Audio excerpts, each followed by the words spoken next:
নাগপাশ নামটা একটু সেকেলে।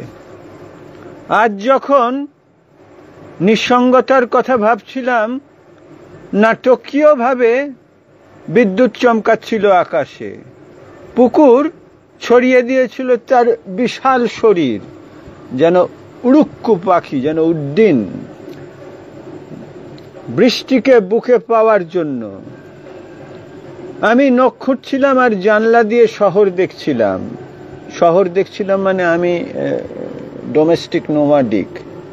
আমি শহর দেখি এবং সেখানে আমি অন্তর্হিত হয়ে যাই, রুক্মিণী কুমারের মতো, যে বহুদিন সে অবস্কিউরান্টি স্পেসে চলে গেছে, সে ওয়ান্টেড, সে অন্ধকারের ভিতর দিয়ে যাতায়াত করে। সেটা যেমন শহর দেখার যে আনন্দ, শহরে ভ্রাম্যমানতার অবাধ যে সুখ, সে তুলনায় রুক্মিণী কুমার যেন ভয়ঙ্করভাবে ডিপ্রাইভড। এই জিনিসটা অন্যভাবে হয়, আমরা স্বেচ্ছা নির্বাসনে চলে যাই, তখন জানলা দিয়ে দেখি আর কি। আজ যখন নিঃসঙ্গতার কথা ভাবছিলাম, নাটকীয়ভাবে বিদ্যুৎ চমকাচ্ছিল আকাশে। আজকের সময়ের বা আবহাওয়া প্রেক্ষিতে নাটকীয়ভাবে বিদ্যুৎ চমকানোর গল্পটা নাটকীয় নয় যথেষ্ট, কারণ এবছর বর্ষা রণক্লান্ত চেহারা নিয়েছে, আমাদের চেহারা দিয়েছে। ফলত হচ্ছে এটা এমন সময় লেখা যখন অনেক সময় হয় বিদ্যুৎ চমকায়, মেঘ করে, কিন্তু সেদিন আর বৃষ্টি হয় না, সেটা একটা অলৌকিক অবস্থা তৈরি করে। আজ যখন নিঃসঙ্গতার কথা ভাবছিলাম, নাটকীয়ভাবে বিদ্যুৎ চমকাচ্ছিল আকাশে। পুকুর ছড়িয়ে দিয়েছিল তার বিশাল শরীর বৃষ্টিকে বুকে পাওয়ার জন্যে। এই যে ভাস্করের একটা হাইপার সেন্সিটিভ, মানে ও একটা তাজ প্রত্যক্ষতা তৈরি করে, যে স্পর্শ মানে সেন্সুয়ালিজমটার জন্য বৃষ্টি এই পুকুরকে একটা তার শরীর দিয়ে তাকে ব্যাখ্যা করছে, যে যেহেতু বৃষ্টিটা পড়ছে, জলের প্রতিটা বিন্দু যে ওখানে বুদবুদ তৈরি করছে বা ঢেউ তুলছে। এর আগে আজকে কি বলে উৎপলের কবিতা পড়ছিলাম, তার আগে যোজন ভাইরাস নিয়ে আমার বিপুল গোলযোগ আছে। এবার অজিতকে মনে হয় অনেক সময় যে ও সন্দীপন ছাড়া কিছু পড়েনি, যদিও ভাষাকে ও খুবই ডিকনস্ট্রাক্ট করছে, মানে সন্দীপনের স্পেস থেকে বারবার বেরোবার চেষ্টা করছে। তার একটা ওই ধানবাদ বা ওখানকার ভাষা দিয়ে আমাদের কলকাতার যে প্রমিত ভাষা, তাকে মানে ছিনতাই করে নিচ্ছে আর কি। তাকে হ্যাক করে নেওয়ার চেষ্টা করছে। সেটা একটা খুব ভালো চেষ্টা, যদিও দাঁড়াচ্ছে না, অর্গানিক চেহারা পাচ্ছে না, কিন্তু কালক্রমে ওটা একটা বড় ডাইমেনশন নিতে পারতো। কিন্তু থট পুয়ার, ও চিন্তা এত দরিদ্র, মানে পাশ্চাত্য পড়াশোনা না থাকলে যেটা হয় আর কি। যাই হোক, সেটা বড় কথা না। আজ যখন নিঃসঙ্গতার কথা ভাবছিলাম, নাটকীয়ভাবে বিদ্যুৎ চমকাচ্ছিল আকাশে। পুকুর ছড়িয়ে দিয়েছিল তার বিশাল শরীর বৃষ্টিকে বুকে পাওয়ার জন্য। এই যে হাইপার সেন্সুয়াল ইরোটিসাইজড করার যে অসম্ভব ক্ষমতা, সেটা গভীর নিঃসঙ্গতাবোধ এবং দুঃখবোধ থেকে হয়। যে ওই যে আমরা আমাদের মাংস লয়ে পড়ে থাকি, জীবনানন্দ যেমন লিখেছেন, সেটা এক ধরনের লোনাররা বলতে পারে, যে সে নস্টালজিয়া, আবার বছর 20 পরে যদি দেখা হয় তার সাথে। এবার এই কবিতা যখন আমি ছোটবেলায় পড়েছিলাম, আমি হাসাহাসি করতাম, খুবই ভালনারেবল কবিতা বলে, কিন্তু আজকের ডেটে আমরা দুর্বলতাটাকে রিঅ্যাপ্রপ্রিয়েট করতে পারি, ওটা আলাদা কাইন্ড অফ স্ট্রেংথ আর কি। পুকুর ছড়িয়ে দিয়েছিল তার বিশাল শরীর বৃষ্টিকে বুকে পাওয়ার জন্য। সেই আকুতি, সেটা হিউম্যান ইন্টারভেনশনে, লিঙ্গুইস্টিক ইন্টারভেনশনে এসে সেটা একটা শারীরিক ক্ষুধায় বা শারীরিক ডিজায়ারে রূপান্তরিত হচ্ছে, মেটাফর। আমি নখ খুঁটছিলাম আর জানলা দিয়ে শহর দেখছিলাম, মানে শহরে সরাসরি শারীরিকভাবে অবতীর্ণ হওয়ার সেই বয়স বা সেই মানসিকতা বা সেই স্পিরিট আর আমার নেই। চাইছিলাম রহস্যময় নীল আলো আকাশে দেখা দিক, আর গান ভেসে আসুক আমাদের ছেলে মেয়েদের। বিস্ময়কর মেঘ আজ অনেক দিন পরে জমাট বেঁধেছে আকাশে। মেঘ অনেক সময় সান্নিধ্য দেয়, অনেক সময় হসলা দেয়, অনেক সময় দেয়, চ্যান দেয় আর কি, যে ওটা একটা আচ্ছাদনের মতো একটা অন্য শ্যাডোই এফেক্ট দেয়, যে মানসিক সৈনিক সে যে এই সূর্য যে ডাকে যে এসো যুদ্ধে অবতীর্ণ হও, সেইটা জীবনানন্দ দাশের যে আলসেমি, যে ইনার্শিয়া, যে প্রতিরোধ, যে আমি ওই যুদ্ধে রোজকার যে সিসিফাসিয়ান স্ট্রাগলে ঢুকবো না, সেই জায়গাটা থেকে রেহাই দেয় সেই মেঘের আস্তরণ, যে আজকে ছুটি। বিস্ময়কর মেঘ অনেক দিন পরে জমাট বেঁধেছে আকাশে, মেয়েটি আশ্চর্যজনকভাবে উঠে গিয়েছিল ছাদে। মেয়েটি আশ্চর্যজনকভাবে ছাদে উঠে গিয়েছিল। এটা কিন্তু এটা একটা সিনেমাটিক এফেক্ট হচ্ছে। এটা কখন উঠে গেছিল সেটা কোনো একটা অতীতের স্মৃতি একটা জাক্সটাপোজ করছে আর কি। বিস্ময়কর মেঘ আজ অনেক দিন পরে জমাট বেঁধেছে আকাশে, মেয়েটি আশ্চর্যজনকভাবে ছাদে উঠে গিয়েছিল। আর ছেলেটি বীরভূমে গিয়ে অবাক হয়ে দেখেছিল শামকল পাখি। এটা মাল্যবানের শামকল পাখি। কতই তো শামকল দেখালে গুরু, মানে ওই উৎপলা সবসময় ঠোনা দিত, এত তুচ্ছ তাচ্ছিল্য করতো। তাতে ভাষাকে যে ডাইমেনশনে নিয়ে গেছে মাল্যবানের উৎপলার স্বর, সেটা অকল্পনীয়। একমাত্র কপিলা বা কুসুম এই ধরনের ভাষা হিংসা ব্যবহার করতে পারে, সেটা ডোমেস্টিক স্পেসে এত বিরাট চেহারা নিতে পারে। আর ছেলেটি বীরভূমে গিয়ে অবাক হয়ে দেখেছিল শামকল পাখি। আমি সকালবেলা অযথাই মানুষ খেকো দুশ্চিন্তার কথা ভাবছিলাম। এই যে মানুষ খেকো দুশ্চিন্তা, এইটা ভাস্কর ছাড়া লেখার কারুর হিম্মত হবে না। হ্যাঁ, ভাস্করের মধ্যে যে দুর্দশা বোধ ছিল, যে ট্র্যাজিক, মানে যেটাকে বলে ট্র্যাজিক সেন্স অব লাইফ, হ্যাঁ, আমাদের উনামুনর সেই বিখ্যাত। আমি সকালবেলা অযথাই, মানে রাতের দিকে তুমি হয়তো একটু স্যাড জায়গায় চলে যেতে পারো, এক্সট্রিম মেলানকোলিক, হ্যাঁ, কিন্তু এই যে যেটা বলে না, উনি অমুকে কি বলে মানসিক অবসাদে ভুগছিলেন, কোনো সময় খুদখুশির ব্যাখ্যা হিসেবে দেওয়া হয়। এই একটা ভাস্করের একটা নিজস্ব মানসিক অবসাদ ছিল, যেটা ও পার্সু করেছে, যেটাকে আরো ডেভেলপ করেছে, এবং কবিতায় সেটাকে একটা বিরাট চেহারা দিয়েছে। এই আমাদের বাঘাকে রেখে সবাই ঘুরে বেড়াচ্ছে, বিসর্জনের আনন্দ করছে, আর সব সামিল হচ্ছে, নিচে গ্যাদারিং হচ্ছে, ও কেঁদে বেড়াচ্ছে। আজ সকালবেলা অযথাই মানুষ খেকো দুশ্চিন্তার কথা ভাবছিলাম। এই মানুষ খেকো দুশ্চিন্তাটা, মানুষ খেকোটা আমি আন্ডারলাইন করেছি, এটা একটা বিরাট ব্যাপার আর কি। ভাবছিলাম, আমরা বলি তুমি নেগেটিভ চিন্তা করবে না, টক্সিক চিন্তা করবে না, ওই লোকটা টক্সিক পার্সন। এগুলো আমরা প্রত্যেকে টক্সিক পার্সন, সেটাই কোনো চাপ নেই। হ্যাঁ, এটা ওই আমি তুমি বা ওই বাইনারি স্পেসে না গিয়ে ব্যাপারটা আসলে রিঅ্যাপ্রোপ্রিয়েট করা, নিজের মধ্যে যেটা আছে সেটাকে স্বীকার করা। হ্যাঁ, I am a sick man, I am a toxic man, মানে টক্সিক কৌশিক। আমি সকালবেলা অযথাই মানুষ খেকো দুশ্চিন্তার কথা ভাবছিলাম মেয়েদের কাজ জানলা খুলে দেওয়া, আর ছেলেরা ছিঁড়ে খুঁড়ে ফেলবে অন্ধ সময়, মুখে মুখে ফুটিয়ে তুলবে হাসি। স্বর্গ থেকে 2-3 মিনিটের ছুটি নিয়ে মনে হচ্ছে অনেকদিন পর মা আজ আমাকে দেখতে এসেছেন। যখন শুকনো হাত আমি বুলিয়ে নিচ্ছি শুকনো মুখে, এই যে যখন শুকনো হাত আমি বুলিয়ে নিচ্ছি শুকনো মুখে, এক ধরনের সারপ্রাইজ সেন্টেন্স লেখার পিকিউলিয়ার জিনিয়াস ছিল ভাস্করের। সেটা কিন্তু লেগাসি প্রাপ্ত, সেটা ওর ইউনিক জিনিয়াস হলেও সেটা ওর দ্বারা তৈরি হয়নি। এটা সুভাষ মুখোপাধ্যায়, বুদ্ধদেব দাশগুপ্ত হয়ে হ্যান্ডেড ডাউন হয়ে ও ভাস্কর সেটাকে আবার নতুন করে রিঅ্যাপ্রোপ্রিয়েট করেছে। এটা ঠিক জীবনানন্দ দাশের নগ্ন নির্জন হাতের মতো সেই হাত নয়। এই শুকনো হাত হচ্ছে এটা বুদ্ধদেব দাশগুপ্ত দুভাবে ওকে সাপোর্ট করছেন, যদি ওর বুদ্ধর আমি সিনেমা পছন্দ করি না।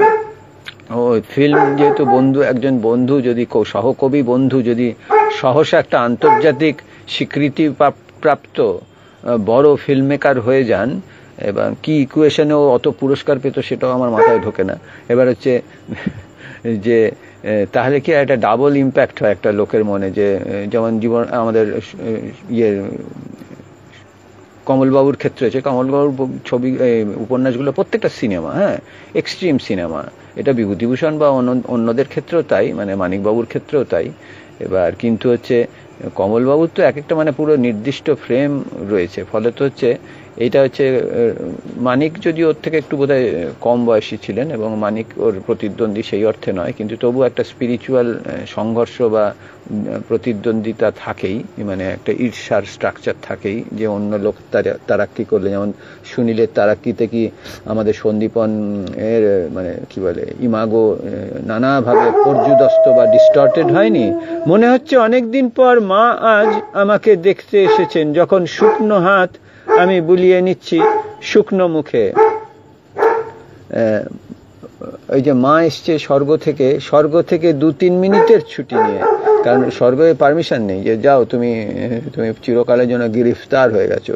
এবার এটা অনেকটা আমাদের সার্সিতে আছে না, ইউলিসিসের, এই আমার আবহ সঙ্গীত হিসেবে কুত্তার ভকনি থাকবেই আর কি। যখন শুকনো হাত আমি, তার থেকেও আমি সজোরে কথা বলছি আর কি, যখন শুকনো হাত আমি বুলিয়ে নিচ্ছি শুকনো মুখে, যখন বন্ধুত্ব আর ভালোবাসার ধ্বংসস্তূপে শান্তভাবে বসে আছি আমি।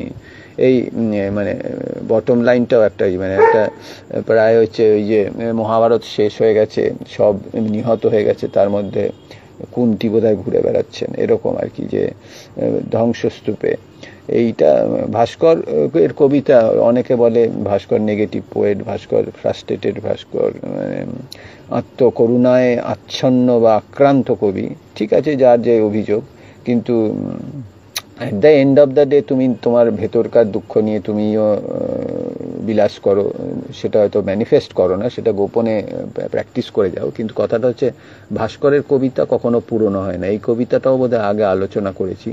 ওই যে হাতের কাছে যে কবিতাটা পেলাম সেটাই পড়লাম, কিন্তু উৎপলের ওই কবিতাটা পেলে আমি তো আবার পেজ মার্ক দিয়ে রাখি না, ফলত হচ্ছে ওই কবিতাটা যদি পেতাম, মানে এত ফ্যান্টাস্টিক একটা কবিতা। আচ্ছা, এই কবিতাটা একটা পড়ি। এটা হচ্ছে পিয়া মন ভাবে 18। চিত্ত বিলোপকারী ওষুধ খেয়েছ, ধীরে ধীরে শুয়ে পড়ো, বুঝি জায়গাটা ঝেড়ে নিতে হবে, মুছে নিতে হবে প্রয়োজন বোধে, মাদুর পাতবে, উল্টো সোজা দেখে নাও, তারপর ঘুম। ও তো ওর সবচেয়ে ইন্টারেস্টিং উৎপলের যেটা হচ্ছে কবিতা সংগ্রহ 1, যেটা আসলে স্বয়ং সম্পূর্ণ এন্ড ইন ইটসেলফ আর কি, টোটাল ওটাই ওর প্রকৃত উভার। তারপরে এটা একটা সম্প্রসারণ বা সাপ্লিমেন্টেশন হয়েছে, কিন্তু যেটা ইন্টারেস্টিং সেটা হচ্ছে উৎসর্গপত্রটা।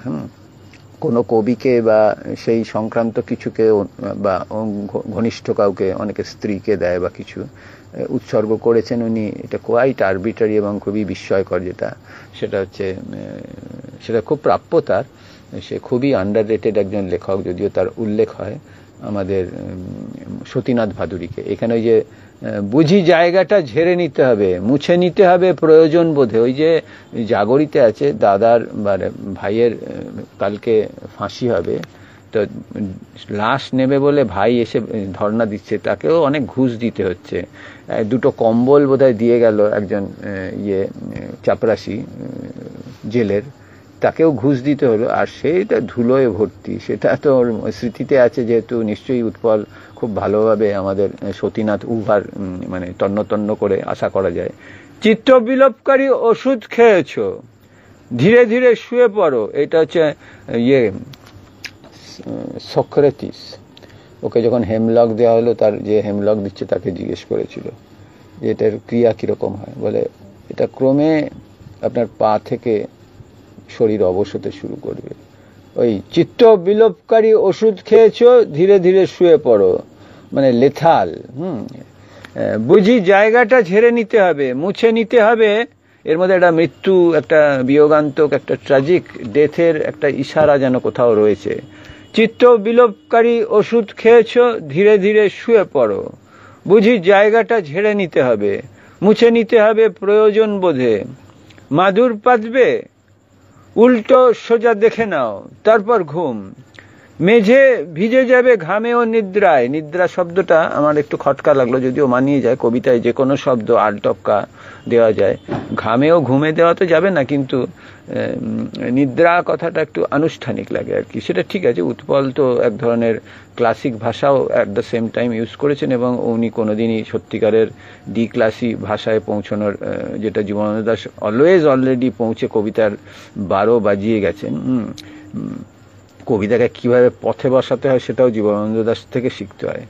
মানে সবচেয়ে ডি ক্লাসি ল্যাঙ্গুয়েজে কবিতা যদি কেউ লিখে থাকে সেটা জীবনানন্দ দাশ। হ্যাঁ, সে ওটা কোনো ক্ষুধার্তও পারবে না, কোনো শৈলেশ্বর, কোনো অরুণেশ ঘোষও পারবে না, কারণ তোমাকে প্রমিত ভাষা তোমাকে হ্যাক করে নেবে। তোমার বিদ্রোহী সত্তা যদি সেই পরিমাণ শিক্ষিত না হয়, তাহলে শিক্ষিতকরণটা নিজেকে করার আনলার্নিংটা তুমি শিখতে পারবে না। হ্যাঁ, ফলত হচ্ছে একটা জেনে এমনি হয় না, তার পাণ্ডিত্য প্রচণ্ড। হ্যাঁ, সে তার থিওরিটিক্যাল নলেজ, সে একটা পোস্ট প্রুস্টিয়ান এক্সট্রিমিস্ট আর কি। হ্যাঁ, এমনি ওই জেল খেটে জেনে হওয়া যায় না। হ্যাঁ, তার জন্য প্রচণ্ড পাণ্ডিত্য চাই, প্রচণ্ড পড়াশোনা, আর জিনিয়াস তো বটেই, যেহেতু ওদের বাতাবরণেই মানে কবিত্ব রয়েছে। মানে জেনেকে নিশ্চয়ই সেলিন বা আমি মনে করব 20 শতকের র্যাবো, আখসুক র্যাবো, মেঝে ওই আখসুক র্যাবো উচ্চারণ করতেও একটা গরিমা হয়, গাত্রে সিঞ্চুড়া উপস্থিত হয়। মেঝে ভিজে যাবে ঘামে ও নিদ্রায়, বুঝে দেখো কেন সে ধাতু ফুল নয়, কেন আমাদের ধান ভানা হয়তো সুখের কোনোদিন শুরুই হয় না, কেন আমাদের ধান ভানা হয়তো সুখের কোনোদিন শুরুই হয় না। এই যে মানুষ তো ডাজাইন বিইং টুয়ার্ডস ডেথ, সে সবসময় আধুরা থেকে যাচ্ছে তার অ্যাকচুয়াল অন্টোলজিক্যাল স্পেস। তার জন্য সে স্ট্রাগল করছে, যে ওই যার জন্য হাইডেগার পরে হোমকামিং হোয়েল্লালিনের লিখেছিলেন। হ্যাঁ, ওইটা হোয়েল্লালিনের কবিতা নিয়ে হোমকামিং লিখেছিলেন, সেটা অটোকথনি, মানে আমরা অলরেডি হচ্ছে ওই বিচ্যুত, হ্যাঁ, রিটার্ন অফ দ্য প্রডিগাল হয়ে যাচ্ছি আমরা। হ্যাঁ, ফলত হচ্ছে কেন আমাদের ধান ভানা হয়তো সুখের কোনোদিন শুরুই হয় না, মিয়ারলি শুরু করেছি লেখালেখি, হ্যাঁ, শেষ করার আগেই শেষ হয়ে যাব, পেরিশ করে যাব। কেন ইচ্ছা পূরণের আগে অনিচ্ছাই জেগে ওঠে, এটা মারাত্মক একটা এক্সিস্টেন্সিয়াল লাইন, যে কেন ইচ্ছা পূরণের আগে অনিচ্ছাই জেগে ওঠে। এখানে অনীহাটাই আরো অ্যাপ্রোপ্রিয়েট ওয়ার্ড হতো, তবে উৎপল যে শব্দ দেয় তা তো আমি কাটতে পারি না, সে ধৃষ্টতা মানে গোষ্পদে ডুবে মরতে হবে। যেন সমুদ্রেও জং ধরে, এটা একটা অদ্ভুত কনক্লুসিভ লাইন, যে সমুদ্রেও জং ধরে, যদি ঢেউ খেলছে, ঢেউয়ের উত্তাল ঢেউ আসছে, সহসা একটা ফ্রিজ শটে আটকে গেল, মানে ওর জং ধরেছে, চাকা আর চলছে না। সমুদ্র যেন লক্ষ লক্ষ চাকা দিয়ে তৈরি আর কি, যে ওই যে একটা লাইন ছিল, কি মিছিল যেন, কেন ইচ্ছা পূরণের আগে অনিচ্ছাই জেগে ওঠে, মানে আর কি, মানে এনাফ ইজ এনাফ, বা এক ধরনের ইনার্শিয়া, এক ধরনের বিতরাগ, যে এত বড় সময়, এত বড় অমরত্বের চ্যালেঞ্জ, এত বড় বড় মহারথীরা লিখে গেছে, তারপর আমি লিখব, আমি কি পারবো করতে? সুতরাং ওই ডিজায়ার বা ড্রাইভ বা উইল টু পাওয়ারের আগেই ডিসপাওয়ারিকরণ নিজেকে করে ফেলছে। চিত্ত বিলোপকারী ওষুধ খেয়েছো, ধীরে ধীরে শুয়ে পড়ো, বুঝি জায়গাটা ঝেড়ে নিতে হবে, মুছে নিতে হবে প্রয়োজন বোধে, মাদুর পাতবে, উল্টো সোজা দেখে নাও, তারপর ঘুম। মেঝে ভিজে যাবে ঘামে ও নিদ্রায়, বুঝে দেখো কেন সে ধাতব ফুল নয়, কেন আমাদের ধান ভানা হয়তো সুখের কোনোদিন শুরুই হয় না, কেন ইচ্ছা পূরণের আগে অনিচ্ছাই জেগে ওঠে, সেমিকোলন, এটা এন্ড ইন ইটসেলফ। যেন সমুদ্রেও জং ধরে, মানে আমরা তো ডিজায়ার, মানে আমাদের ড্রাইভে চলছি আমরা, হ্যাঁ, লিবিডো, মানে ডেথ ড্রাইভ, তা সত্ত্বেও কেন অনিচ্ছায় জং ধরে, মানে অনিচ্ছায় জেগে ওঠে, যেন সমুদ্রেও জং ধরে। সেই যে স্পিরিট, মানে টোটালিটি, হ্যাঁ, সেটাতেও এক ধরনের মানে স্থাবরতা বা স্থবিরতা আসে। কবিতা ব্যাখ্যা করা যায় না, কিন্তু যে বুঝে দেখো কেন সে ধাতব ফুল নয়, সার্টেন লাইন সঙ্গে সঙ্গে মানে করা যায় না, এবং ও মানে করার বিরোধীও ছিল, মানে আমাদের উৎপলদা, এবং এক ধরনের অবস্কিউরান্টিজম দ্বারা পরিচালিত হয়েছেন, কারণ কবিতা সবসময় গল্পে রিডিউসড হতে চায়, ন্যারেটিভিটির মধ্যে নিজেকে সঁপে দিতে চায় বা হারিয়ে যেতে চায় একটা এন্টারটেনমেন্ট কবিতার মধ্যে, সেটার বাইরে সবসময় উনি থাকার চেষ্টা করেছেন। র্যাবোর কবিতা অত অবস্কিওর নয়, র্যাবোর কবিতা কিন্তু খুব সরাসরি এবং খুবই মানে যাপন পোয়েট্রি আর কি, যাকে বলে ধাবমান, ভ্রাম্যমান, নোমাডিক।